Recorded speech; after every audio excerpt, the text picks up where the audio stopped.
Hey guys, हम लोग प्राचीन भारत का इतिहास पढ़ रहे हैं। तो प्राचीन भारत के इतिहास में जो आज हमारा टॉपिक है वो है मौर्य साम्राज्य, मौर्य डायनेस्टी। ओके, तो चलिए स्टार्ट करते हैं।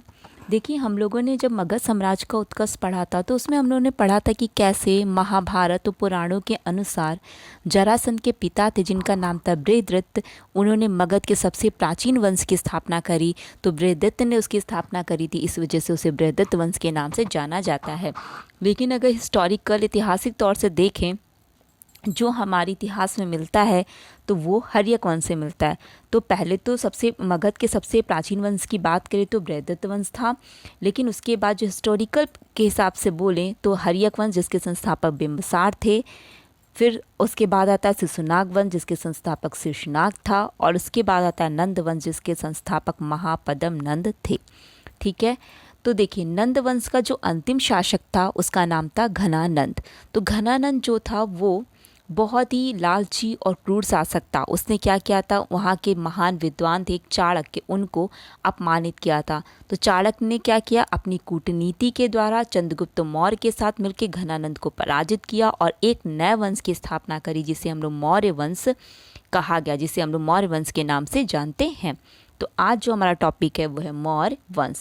देखिए, मौर्य वंश जो है वो भारतीय इतिहास का पहला ऐसा वंश था जिसमें साहित्यिक और पुरातात्विक दोनों साक्ष्य जो है वो बड़ी संख्या में मिलते हैं। ठीक है, साहित्यिक और पुरातात्विक साक्ष्य बड़ी संख्या में मिलते हैं। तो हम लोग सबसे पहले जो इसके साक्ष्य हैं पुरातात्विक और साहित्यिक उसको पढ़ेंगे। उसके बाद एक एक करके जो इसके वंशज थे जैसे चंद्रगुप्त मौर्य, ठीक है, अशोक जो फेमस है, वैसे लाइन से हम लोग पढ़ेंगे। फिलहाल हम लोग पुरातात्विक और साहित्यिक स्रोत जिससे इसके बारे में जानकारी मिलती है उसको स्टार्ट करेंगे। ओके, देखिए, सबसे पहले साहित्यिक स्रोत। तो पहली तो मौर्य वंश जो था वो कब से कब तक था आपको ये पता होना चाहिए। तो 322 बीसी से 150 बीसी तक रहता है, बिफोर क्राइस्ट तक रहता है, ईसा पूर्व तक रहता है, ये भी पूछ लिया जाता है। तो 322 बीसी से 185 बीसी तक मौर्य वंश रहता है। अब इसके लिटरेरी जो सोर्सेज थे, साहित्यिक सोर्स थे, वो क्या थे जो इम्पॉर्टेंट है, जैसे मेगास्थनीज की इंडिका। ठीक है, मेगास्थनीज जो था वो सेल्यूकस निकेटर का दूत बन के 305 ईसा पूर्व लगभग की बात है तो चौथी शताब्दी ईसा पूर्व में आया था। मेगास्थनीज सेल्यूकस निकेटर के दूत बन के चौथी शताब्दी ईसा पूर्व चंद्रगुप्त के दरबार में आया था। उसने जब ये भारत का दौरा किया, भारत का भ्रमण किया, तो उसके दौरान जो भी अनुभव उसने प्राप्त किए उसको इंडिका में उसने संकलित कर दिया। तो इंडिका जो है वो अपने मूल रूप में नहीं है। बाद के जो लेखक थे उन्होंने उनकी अगर बुक को पढ़ो तो उसमें इंडिका के बारे में जानकारी मिलती है, बाद के लेखकों से इंडिका के बारे में जानकारी मिलती है। तो जो इंडिका है मेगास्थनीज में, उसमें ऐसा बोला गया था कि भारत में कभी अकाल नहीं पड़ा।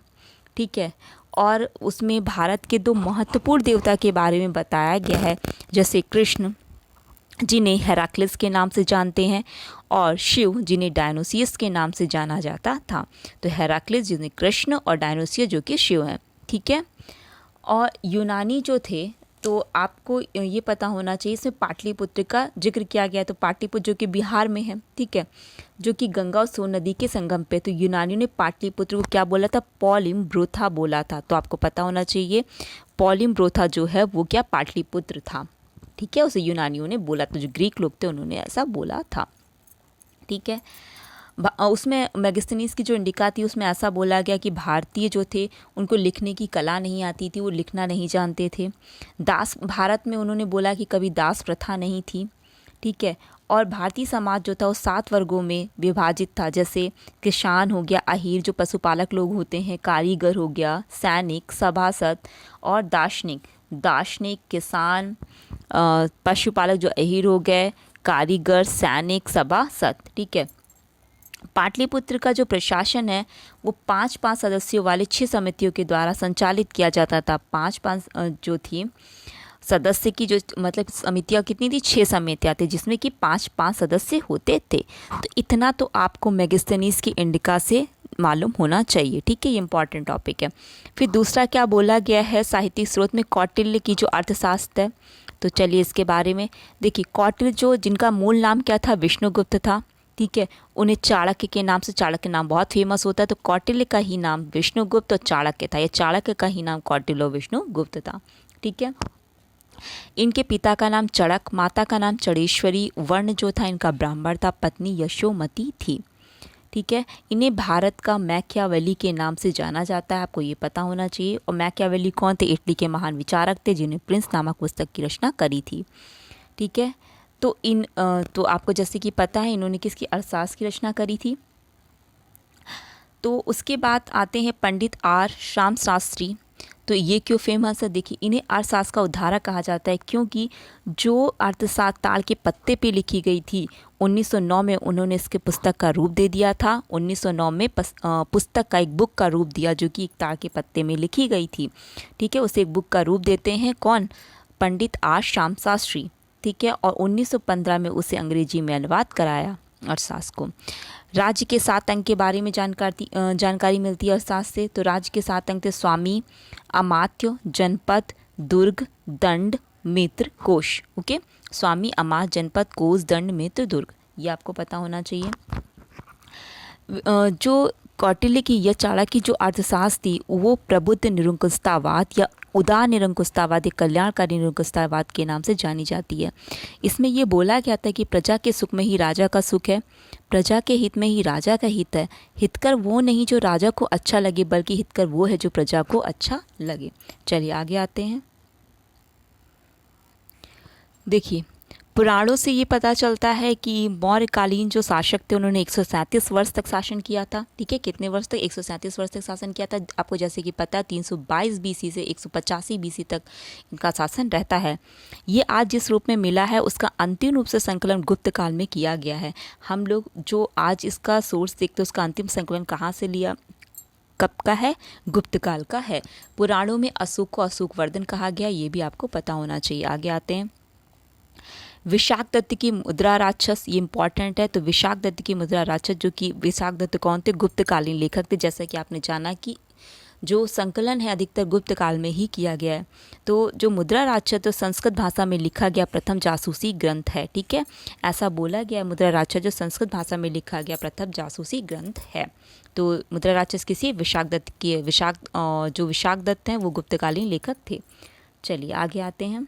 इसमें देखिए जो ये बोला गया मुद्रा राक्षस में, इसमें चंद्रगुप्त मौर्य ने चाणक्य के साथ किस तरह मिल की घनानंद की हत्या करी और एक नए वंश की स्थापना करी जिसे मौर्य वंश के नाम से जाना जाता है, इसमें ये जानकारी मिलती है। नेक्स्ट है दिव्यावदान, बौद्ध साहित्य था। ओके, इसके बारे में देखिए जान लेते हैं। दिव्यावदान, तो देखिए इसमें ये पता चलता है कि बिंदुसार के शासनकाल में तक्षशिला में जो विद्रोह हुए और उसका दमन अशोक ने कैसे किया। ठीक है, तो ये इसके बारे में पता चलता है। चलिए फिर है दीपवंश और महावंश, जो कि श्रीलंका या सिंगली ग्रंथ के नाम से जाना जाता है। ठीक है, दीपवंश और महावंश, इसमें ये बोला गया अशोक ने कैसे राजगद्दी को प्राप्त करने के लिए अपने 99 भाइयों की हत्या करी थी। और दीपवंश में उज्जैनी करमूली इन्हें कहा गया है। ठीक है, दीपवंश में इन्हें क्या बोला गया? अशोक को उज्जैनी करमूली बोला गया है। चलिए आगे आते हैं। पुरातात्विक स्रोत जो है आर्कोलॉजिकल सोर्सेस, पहला जो है नॉर्थर्न ब्लैक पॉलिश्ड वेयर, उत्तरी काली पॉलिशदार मृदभांड। देखिए इसमें क्या था, जो सबसे पहले इसका जो प्रयोग किया गया था उत्तर काली पॉलिशदार मृदभांड, आपने बौद्ध साहित्य में पढ़ा होगा, तो बौद्ध युग में सबसे पहले इसका प्रयोग हुआ। लेकिन अगर बड़े पैमाने पे बोला जाए तो मौर्य काल में ही इसका प्रयोग हुआ था, उत्तरी काली पॉलिशदार मृदभांड का, नॉर्दर्न ब्लैक पॉलिश्ड वेयर का। नेक्स्ट है पंच मार्क कॉइन, आहत मुद्रा जो है, तो आहत मुद्रा जो है वो चांदी और तांबे की बनी मुद्राएं थी। ठीक है, तो इसका भी सबसे पहले बौद्ध युग में इसका यूज़ होता है, लेकिन बड़े पैमाने में जो यूज़ किया गया वो मौर्य काल में ही किया गया। अंतिम रूप से भी मौर्य काल में इसका यूज़ किया गया। तो ये जैसा कि मैंने बताया चांदी और तांबे की होती थी, तो जो चांदी की आहत मुद्रा होती थी उसे पर्ण और कषार्पण के नाम से जानते थे। चांदी की पर्ण और कषार्पण, और जो तांबे की होती थी माशक और काकड़ी के नाम से जानी जाती थी। पर्ण जो ये इसमें पर्ण जो चांदी की है ये बहुत ही इंपॉर्टेंट थी। ठीक है, 3/4 तोले के बराबर चांदी का एक सिक्का होता था पर्ण। चलिए नेक्स्ट पे आते हैं। देखिए एपिग्राफिकल सोर्सेज जो थे, अभिलेखी साक्ष्य दो थे, तो चंद्रगुप्त मौर्य का अभिलेख ये बहुत इंपॉर्टेंट है। कौन सा? सोहगोरा, जो कि गोरखपुर में है। सोगौरा गोरखपुर, जो जिला कहाँ का? उत्तर प्रदेश का है। और महास्थान एक है जो कि बोगरा जिला कहाँ का है? बांग्लादेश। तो बांग्लादेश के बोगरा जिले का महास्थान। और यूपी के गोरखपुर ज़िले का सोहगोरा, यहाँ से जो अभिलेख प्राप्त हुए हैं तो उससे भी मौर्य काल के प्रशासन जो अकाल के बारे में जानकारी मिलती है। ठीक है, जो कार्य किए गए थे। तो आपको ऐसा पूछा जाए कि सोहगोरा जो अभिलेख है वो किसका, जो चंद्रगुप्त मौर्य का है। कहाँ पे, गोरखपुर पे। ये इंपॉर्टेंट है यूपी के पॉइंट ऑफ व्यू से। तो यूपी के गोरखपुर ज़िले में सोहगोरा अभिलेख चंद्रगुप्त मौर्य का है। और बांग्लादेश के बोगरा ज़िला महास्थान पे भी इनका है, इंपॉर्टेंट। नेक्स्ट है रुद्रदामन का जूनागढ़ अभिलेख, जो कि मोस्ट इंपॉर्टेंट है। इसके बारे में आपको पता होना चाहिए। देखिए, संस्कृत भाषा में जारी किया गया ये पहला अभिलेख है। अभी आपने पढ़ा था विशाख दत्त की मुद्रा राजो, संस्कृत भाषा में लिखा गया प्रथम जासूसी ग्रंथ था। ये संस्कृत भाषा में जारी किया गया पहला अभिलेख है। कौन सा, रुद्रदामन का जूनागढ़ अभिलेख। ठीक है, तो इसमें गुजरात के जो काठियावाड़ क्षेत्र है, मतलब सौराष्ट्र के नाम से जिसे जानते हैं, तो काठियावाड़ क्षेत्र बोले या सौराष्ट्र बोले, तो वहाँ पे सुदर्शन झील के बारे में जो सुदर्शन झील का निर्माण कराया गया था उसके बारे में इस अभिलेख से काफ़ी जानकारी मिलती है। सुदर्शन झील का निर्माण जो कराया था चंद्रगुप्त मौर्य के शासनकाल में पुष्यगुप्त वैश्य ने कराया था। किसने कराया था, पुष्यगुप्त वैश्य ने कराया था। ठीक है, चंद्रगुप्त मौर्य के शासनकाल में पुष्यगुप्त वैश्य ने सुदर्शन झील का निर्माण कराया था। और ये कौन थे, सौराष्ट्र या काठियावाड़ क्षेत्र के गवर्नर थे पुष्यगुप्त वैश्य। तो इसका समय समय पर पुनर्निर्माण होता रहता है। जैसे अशोक के शासनकाल में यवन रातुशाप ने कराया, रुद्रदामन के शासनकाल में सुविशाख ने कराया, स्कंदगुप्त के शासनकाल में चक्रपालित ने कराया। ठीक है, तो ये आपको पता होना चाहिए। अब आते हैं नेक्स्ट पे, अशोक के अभिलेख सबसे इम्पॉर्टेंट है। देखिए, भारत में जो शिलालेख का प्रचलन अगर किसी ने किया, सबसे पहले अशोक ने ही किया था। इसकी प्रेरणा उसे फारस के शासक डेरियस द्वारा प्रथम से प्राप्त हुई थी। इनके बारे में हम लोग पढ़ चुके हैं। अशोक ने अपने अभिलेख में 4 लिपियों का प्रयोग किया है, ब्राह्मी, खरोष्ट, ग्रीक और अरमाइक।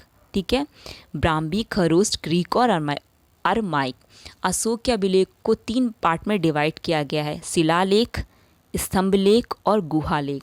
जो पत्थरों पे लिखे गए, स्तंभ पे लिखे गए और गुफाओं पे लिखे गए, तो शिलालेख, स्तंभलेख और गुहालेख। ठीक है, अशोक के शिलालेखों की जो खोज है वो 1750 ईस्वी में पैंथलर ने करी थी। ठीक है, पैंथलर आपको नाम पता होना चाहिए। तो अशोक के शिलालेखों की खोज 1750 में किसने करी थी, पैंथलर ने करी थी।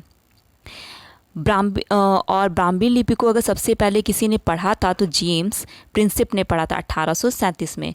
अशोक की शिलालेखों को 1750 में पैंथलर ने करी थी। इनकी खोज जो बृहद शिलालेख थे, इनकी संख्या कितनी थी, 14 थी। तो अशोक के जो बृहद, जो बड़े शिलालेख हैं, उनकी संख्या कितनी है, 14 है। ठीक है, ब्राह्मी लिपि में सबसे पहले 1837 में जेम्स प्रिंसिप ने इसे पढ़ा था। खोज और कन्फ्यूज मत, खोज पैंथलर ने करी थी, पढ़ा किसने था, 1837 में जेम्स प्रिंसिप ने पढ़ा था। किस लिपि में, ब्राह्मी लिपि को। ठीक है, और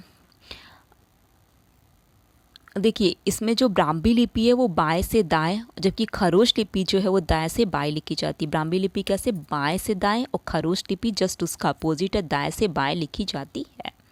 ठीक है, देखिए अशोक के जो अभिलेख थे, जैसे कि अरमाइक बोला था, अरमाइक लिपि।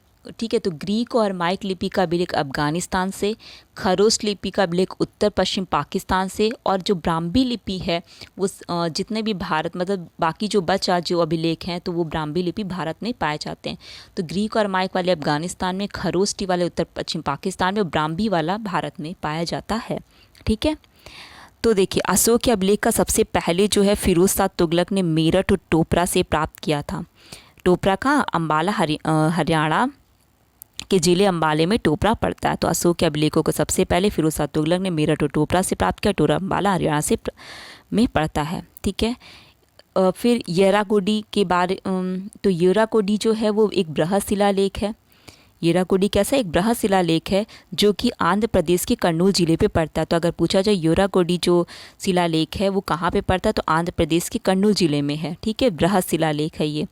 ठीक, और ये जो है किस में लिखा गया है, हलावर्त, गौमित्रिका या वस्त्रफेदन शैली में लिखा गया है। ठीक है, अशोक का येराकोडी कर्नूल जिला और आंध्र प्रदेश में पड़ता है। शिलालेख गौमित्रिका, वस्त्रफेदन, हलावर्त शैली में लिखा गया है। ओके, देखिए अशोक का जो मानसेहरा मानसेरा कहाँ पे, पाकिस्तान का हजारा ज़िला है, पाकिस्तान के हजारा ज़िला के मानसेरा जो है, और एक है शाहबाजगढ़ी जो कि पाकिस्तान के पेशावर ज़िले में पड़ता है। ठीक है, वहाँ से एक शिलालेख जो कि खरोश लिपि में लिखे गए। जैसा कि मैंने बताया कि जो पाकिस्तान से वो किसमें, खरोश लिपि पे है। तो पाकिस्तान के कौन कौन से, एक मानसेरा जो कि पाकिस्तान के हजारा ज़िला में पड़ता है, और पाकिस्तान के पेशावर में शाहबाजगढ़ी, ये खरोश लिपि में शिलालेख हैं। और जो अफ़गानिस्तान के, तो कहाँ पे, कंधार में लघु शिलालेख जो है वो ग्रीक और अरमाइक दोनों लिपियों में पाए गए हैं। ठीक है, तो अफ़गानिस्तान के ग्रीक और अरमाइक में, पाकिस्तान के किस में बोला, खरोष्ट में, और भारत वाले किस में, ब्राह्मी लिपि में हैं। चलिए आगे आते हैं। देखिए मास्की कहाँ पे है, कर्नाटक के रायचूर ज़िले में। मास्की कहाँ पे, कर्नाटक के रायचूर, ये पूछ लेता है। गुजरी मध्य प्रदेश के दतिया ज़िले में। निट्टूर ओड्डेगोलम बेलारी ज़िला कहाँ का, कर्नाटक का है। वहाँ से प्राप्त शिलालेखों में अशोक का नाम जो है, उसकी उपाधि देवनाम प्रियदर्शी के साथ मिलता है। तो एक बार मैं फिर से रिपीट कर रही हूँ, कर्नाटक के रायचूर ज़िले में मास्की है, और मध्य प्रदेश के दतिया ज़िले में गुजरी है। कर्नाटक के बेलारी ज़िले में निट्टूर ओड्डेगोलम है। यहाँ से प्राप्त जो शिलालेख है उसमें अशोक का नाम, उपाधि उसकी देवनाम प्रियदर्शी के साथ मिलता है। देखिए है क्या, जो इन शिलालेखों में अशोक का नाम मिला है वो अशोक मिलता है, और इसके अलावा जो अन्य थे उसमें केवल देव नाम प्रियदर्शी की उपाधि के रूप में मिलता है, उसमें अशोक नहीं ऐड किया गया था। ठीक है, तो अशोक का नाम उपाधि देव नाम प्रियदर्शी के साथ मिलता है। तो इन शिलालेखों में अशोक का नाम अशोक मिलता है, अन्य में केवल देव नाम प्रियदर्शी की उपाधि के रूप में मिलता है, अशोक को छोड़ दिया गया था। और ये जितने भी हैं ये सारे क्या, लघु शिलालेख हैं। मास्की हो गया, निट्टूर, ये सब क्या है, लघु शिलालेख हैं। आपको ये पता होना चाहिए। जैसे कि मैंने बताया 14 जो हैं वो बृहद शिलालेख हैं। ठीक है, और बाकी जो हैं वो क्या है, लघु शिलालेख हैं। और वैसे भी शिलालेख, स्तंभलेख, गुहालेख, 3 भागों में इनके अभिलेखों को बांटा गया है। चलिए नेक्स्ट आगे आते हैं। भब्रू अभिलेख में प्रियदर्शी बोला गया है अशोक को। तो अगर बोला जाए प्रियदर्शी किस में बोला गया, तो भब्रू अभिलेख में बोला गया है। मास्की में बुद्ध शाक्य भी ने कहा गया है। मास्की अभी आपने देखा था, रायचूर जिला जो कि कर्नाटक में पड़ता है। ठीक है, और अगर भब्रू की बात करी जाए तो ये जयपुर जो है वहाँ पे, तो जयपुर ज़िला मतलब वहाँ कहाँ पे, विराटनगर पे। तो राजस्थान के जयपुर ज़िले के विराटनगर में भब्रू है। ओके, तो भब्रू अभिलेख में प्रियदर्शी बोला गया, और ये भी लघु शिलालेख है। इसमें ये पता चलता है कि अशोक बौद्ध धर्म का उपासक था और मगध का शासक था।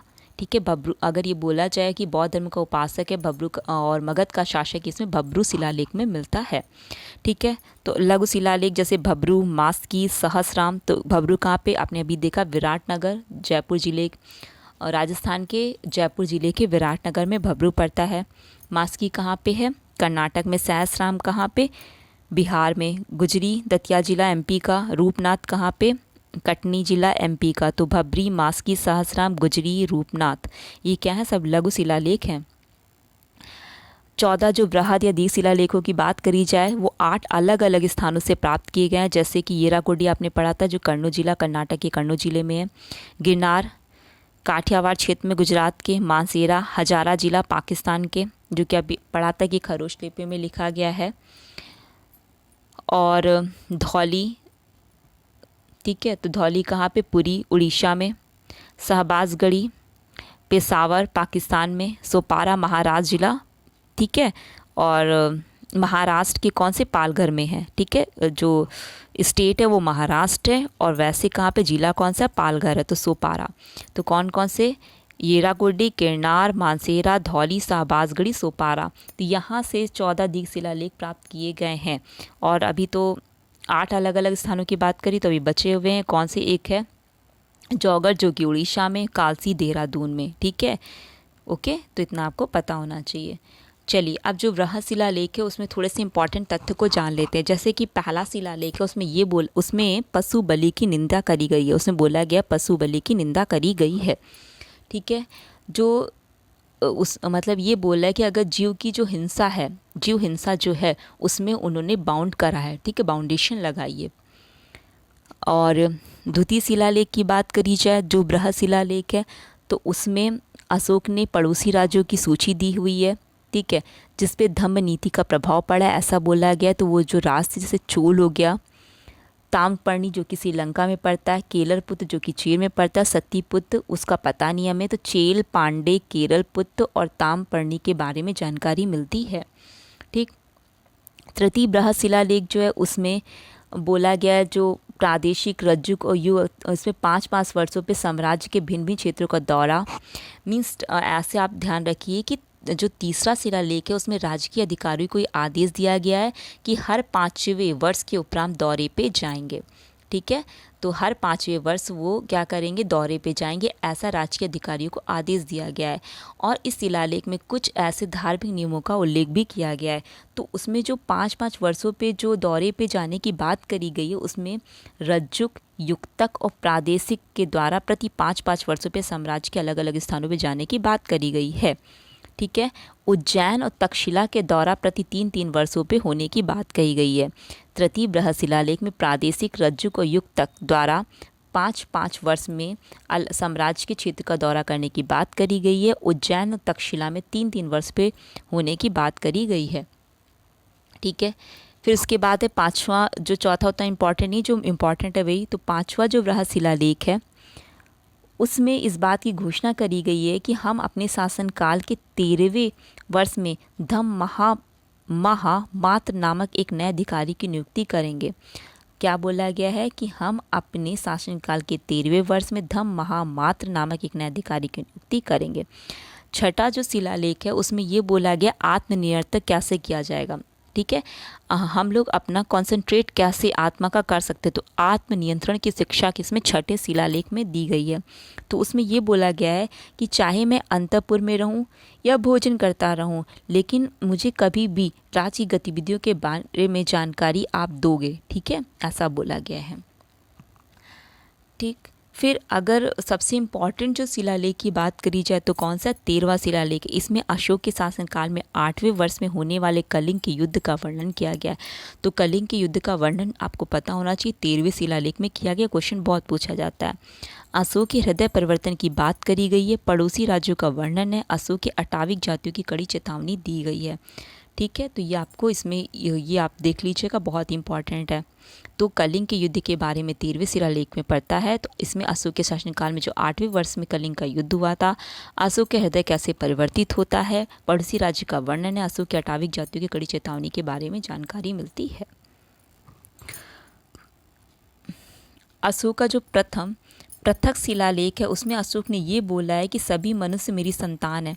जिस प्रकार एक पिता अपने पुत्र के लिए सदैव तत्पर रहता है, वैसे ही मैं शासक रूपी पिता अपने प्रजा रूपी पुत्र के कल्याण के लिए सदैव तत्पर रहूँगा। ठीक है, तो ये किस में बोला गया, पृथक शिलालेख में बोला गया है। ठीक है, तो इस तरीके जो अशोक ने शासनकाल में शासक का जो स्वरूप था वो कैसा था, पैतृक निरंकुशतावाद था। ठीक, और अगर ये बोला जाए कि कलिंग का युद्ध कब हुआ था, तो अभी आपने पढ़ा था 13वें शिलालेख में क्या बोला गया था, उसने अपने शासन के 8वें वर्ष कलिंग का युद्ध किया था, तो 261 ईसा पूर्व में हुआ था। ठीक है, वैसे अशोक के बारे में हम लोग अभी अलग से पढ़ेंगे। और अशोक जो है वो अपने शासनकाल के 10वें वर्ष अशोक ने क्या किया था, बोध गया की यात्रा करी थी। तो अपने शासनकाल के 10वें वर्ष अशोक ने बोध गया की यात्रा करी थी। ये किस में बताया गया, 8वें शिलालेख में बताया गया है। ठीक है, और अशोक ने अपने शासनकाल के 20वें वर्ष लुम्बिनी की यात्रा करी थी। देखिए, 8वें वर्ष कलिंग का युद्ध होता है, 10वें वर्ष वो बोध गया जाता है। बोध गया के बारे में 8वें शिलालेख में बताया गया है। 20वें वर्ष में लुम्बिनी जाता है, क्योंकि महात्मा बुद्ध की लुम्बिनी क्या थी, एक जन्मस्थली थी, जिसमें इसीलिए यहाँ का जो भू राजस्व की दर है उसने क्या किया था, जो कि 1/6 उसे घटा के 1/8 कर दिया था। ठीक, देखिए चलिए आगे आते हैं। नेक्स्ट हमारा है सारनाथ का जो सिंह स्तंभ है, बहुत इंपॉर्टेंट है, lion capital of a Sarnath. तो देखिए उसमें क्या है, सबसे पहले उसमें ये पूछ लेता है कि उसमें कौन कौन से जानवरों के बारे में बताया गया है। तो उसका जो बेस है उसकी चौकी पे 4 पहिए हैं, जिससे 4 पहिए जो है वो धर्म चक्र का प्रतीक हैं। ठीक है, और उनके बीच में हाथी, घोड़ा, शेर और बैल अंकित करे गए हैं। तो चौकी के सिर पर जो 4 सजीव सिंह दिखाए गए हैं वो पीठ से पीठ मिला के चारों दिशाओं की ओर मुंह किए हुए हैं, जो कि एक दृढ़ता से बैठे दिखलाया गया, जो कि दृढ़ता का प्रतीक है। तो देखिए सारनाथ का जो सिंह स्तंभ है उसके जो बेस में 4 पहिए हैं वो धर्मचक्र का प्रतीक है, और उनके बीच में हाथी, बैल, अश्व और घोड़ा है। सॉरी, अश्व, हाथी, बैल, अश्व और सिंह अंकित हैं, ठीक है। और चौकी के सिर पर जो ऊपर के पार्ट है उसमें जो 4 सजीव शेर दिखाए गए, जो सिंह दिखाए गए हैं, वो पीठ से पीठ मिला के चारों दिशाओं की ओर मुंह करे हैं, जो कि दृढ़ता का प्रतीक है, दृढ़ता से खड़े हुए हैं। चलिए आगे आते हैं। अशोक और उसका जो पौत्र दशरथ था उसके जो गुहा अभिलेख है, जैसा कि मैंने बताया शिलालेख, स्तंभलेख और गुहा लेख, ठीक है। तो गुहा लेख अभिलेख जो है तो उसमें अशोक और उसके पौत्र दशरथ के हैं। तो अशोक के जो हैं वो बराबर की और दशरथ के जो नागार्जुन की पहाड़ी पे अभिलेख हैं, ठीक है। दोनों ही पहाड़ी जो हैं वो बोधगया के पास हैं, ठीक है, मतलब बिहार में है। तो आपको पता ना, बराबर की पहाड़ी भी और नागार्जुन की पहाड़ी दोनों ही कहाँ पे, बिहार में है। तो इसमें जो 4 गुफाएं हैं, अशोक की बराबर पहाड़ियों पे 4 गुफाओं का जो निर्माण करा है वो कौन कौन से हैं? कर्ण चौपार, सुदामा, लोमश ऋषि और विश्व झोपड़ी। अशोक ने बराबर की पहाड़ियों पे 4 गुफाओं का निर्माण, कर्ण चौपार, सुदामा, लोमश ऋषि और विश्व झोपड़ी। और दशरथ ने जो नागार्जुन पहाड़ी में कराया है वो कौन से? गोपी, बहियक और बड़ी थीका, ठीक है। और ये जो इन्होंने क्या किया था, दोनों ने अपनी अपनी गुफाओं को आजीविकों को भेंट कर दिया था। किसको भेंट कर दिया था? आजीविकों को भेंट कर दिया था।